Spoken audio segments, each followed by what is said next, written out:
Salve, salve galera, estamos aqui mais uma vez, nesse dia 30 de março, trazendo mais notícias e repercussões para vocês sobre o que anda acontecendo na guerra no Irã. Muitas coisas vêm acontecendo, né? O presidente Trump, ele continua blefando com seus ultimatos, falando que vai obliterar toda a infraestrutura energética do Irã, falando que vai destruir o Irã. Porém, cada dia que se passa é um blefe atrás do outro, né? Ontem tiveram protestos violentíssimos, né? Grandes protestos nos Estados Unidos. Dizem que todos os protestos juntou mais de 9 milhões de pessoas protestando contra o presidente Trump, dizendo que não querem um rei, ou seja, os americanos não querem um ditador. Por quê? Porque essa guerra ela está ficando cara demais para o americano. A gente sabe que o americano de classe média vem perdendo renda ano a ano, vem perdendo poder de compra ano a ano. E essa guerra tem encarecido muito o custo de vida dos Estados Unidos, dos americanos, principalmente na questão do petróleo. Mas vamos lá, vamos trazer um pouco para vocês aqui. O dia de hoje, ele é um dia que repercutiu muito a destruição do Irã de um avião que, de certa forma, era os olhos e os ouvidos dos Estados Unidos. Depois de perder muito radar em terra, os Estados Unidos estavam usando aviões, radares, para estar monitorando, né, o lançamento de mísseis do Irã. E aí, com mais essa perda, os olhos americanos, o sistema de defesa de Israel e americano na região vai ficando cada vez mais cego. E isso vem repercutindo muito no tempo de resposta na defesa, na interceptação dos mísseis pelo Estado de Israel.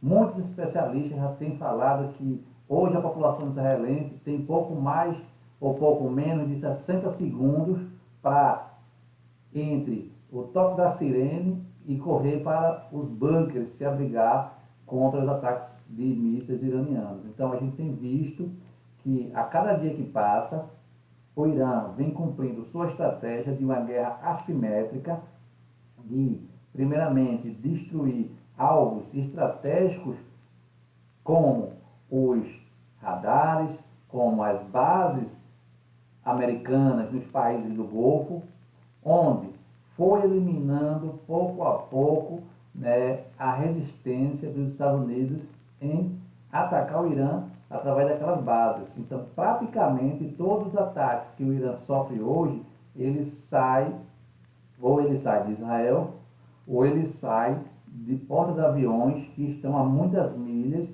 de distância do Golfo Pérsico, né? E aí os ataques eles têm ficado de certa forma mais caro e mais lento. E o que implica nisso? Implica que os aviões americanos precisam chegar muito próximo do Irã, muitas vezes invadir o território iraniano para fazer esses ataques. E, em consequência disso, a gente começa a ver, né, aviões caríssimos de última geração, caças, né, que teoricamente são invisíveis aos radares, né, iranianos, e também difícil de ser atingido devido à sua furtividade. Então, hoje o Irã, ele pouco a pouco vem minando os esforços de guerra dos Estados Unidos e Israel na região e vem infligindo muito prejuízo, né? A quantidade de aeronaves em ar e em terra destruída já traz um prejuízo na cara dos bilhões para os Estados Unidos. Então, essa guerra ela vai tomando uma proporção que está difícil entender quando ela vai acabar, né? Eu já escutei de muitos especialistas dizendo que essa guerra ela pode durar de 6 meses a um ano e alguns outros falando que essa guerra terminará rápido. Por quê?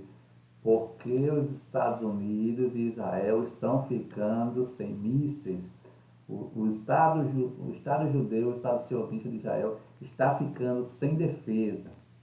E a estratégia do Irã de exaurindo todas as defesas de Israel vai fazer com que, a cada dia que passe, a eficiência dos seus ataques seja muito maior.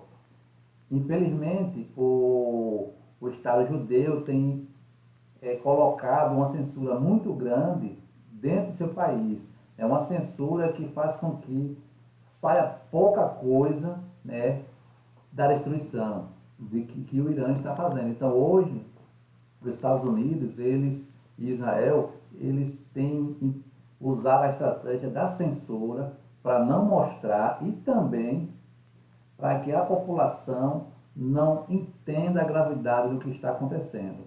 Ultimamente, algumas pessoas em Israel chegaram a ser presas por publicação de vídeos, né, mostrando a destruição. Então, essa guerra que vem sendo trazada de forma assimétrica para o Irã, ela não tem previsão de acabar. O Irã, ele já falou inúmeras vezes que não está negociando com os americanos, não vai aceitar as propostas, os pontos impostos pelos Estados Unidos, pois, caso o Irã aceite a proposta de Trump, os 15 pontos que Trump impôs, seria praticamente uma rendição total do Irã. E o Irã, ele está vendo que a guerra está favorável para ele nesse momento. Então, ele não vai aceitar. Hoje, muitos especialistas falam que essa guerra para o Irã, ela tem que ser a última. Por quê? Porque se o Irã cede e faz um cessar-fogo precoce, daqui mais alguns anos, Israel e os Estados Unidos vão se preparar novamente, se armar novamente e vir atacar de novo. Então, essa guerra para o Irã, ela é uma guerra fundamental e tem que ser a última guerra, né? Tem que ser a última guerra para ficar claro para os Estados Unidos e para Israel que o Estado persa, ele não vai atacar ninguém, mas caso seja atacado, caso ele seja provocado, ele vai responder com muita força. Hoje, o que mais impressiona é que, assim, a gente escuta muito pela mídia, né, principalmente as mídias tradicionais, falando Estados Unidos bombardeou Israel, Estados Unidos bombardeou o Irã e causou destruição, Israel bombardeou o Irã e causou destruição. E não dão muita importância ao que o Irã está fazendo. Mas, hoje, o Irã consegue, né, mesmo sofrendo muitos ataques pesados, consegue contra-atacar com muita violência e precisão. Em cima disso, né, além disso, além de estar infligindo muitos prejuízos militares, o Irã também ele tem tido muito êxito na questão do fechamento do Estreito de Hormuz. Nas últimas semanas começou a circular a informação de que o Trump estaria enviando soldados, né, da Marinha, né, os fuzileiros navais, tropas de elite da Marinha, dos fuzileiros, né, paraquedistas, né, muitos experientíssimos nesse tipo de ação, de invasão, porém, o Irã está muito preparado e vem falando, estamos preparados, vocês vão ser dizimados. Então, assim, a conclusão é que, desde antes da guerra, o Irã ele falava o que iria fazer, caso fosse atacado, caso fosse atingido algum ponto específico. Então, o Irã falou, caso sejamos atacados, iremos atingir todas as bases americanas no Oriente Médio. E aí o que aconteceu? Os Estados Unidos mata Khamenei no primeiro ataque, e em fração de horas, o Irã ele bombardeia todos os países do Golfo. Israel atinge alguns pontos do Irã, o Irã vai lá e retalia na mesma moeda. Então, está uma guerra assimétrica no sentido de que, quando o Irã é atacado, ele vai e revida. Quando Israel escala, o Irã vai e escala também. Então, essa guerra, no ritmo que vai, ela não tem previsão para acabar, e a gente sabe que essa guerra de longo prazo, ela favorece muito o Irã, né? Hoje a gente já escuta, já vê algumas pesquisas sendo divulgadas que entre os judeus, né, lá em Israel, 11% da população já começa a aparecer contra a guerra. Aí você fala, não, mas 11% é muito pouco, realmente. Porém, as primeiras pesquisas após o ataque israelense contra o Irã apontavam que apenas 4% dos judeus são contra a guerra. E em pouco mais de um mês de guerra, esse número mais que dobrou. Então, de 4% já foi para 11%. Por quê? Porque eles estão vendo o tamanho da destruição do Irã.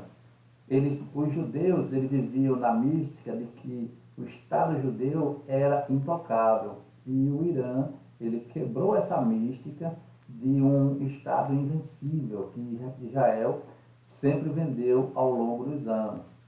Então hoje, praticamente toda a vida no Estado de Israel está parada porque é bombardeio o dia todo e todos os dias. Então, né, a gente já começa a perceber que o apoio à guerra, tanto em Israel quanto nos Estados Unidos, ela vai se encerrando. Então é isso, pessoal. A gente não vai se alongar mais, né? O vídeo já ficou um pouquinho longo, mas eu gostaria de te convidar, né? Você que ainda não é inscrito no nosso canal, que se você chegou até aqui, deixa seu like, né? Se você não é inscrito, se inscreve no nosso canal e, se puder, compartilha para que a gente possa chegar muito mais distante. Salve, salve e amanhã tem mais vídeo.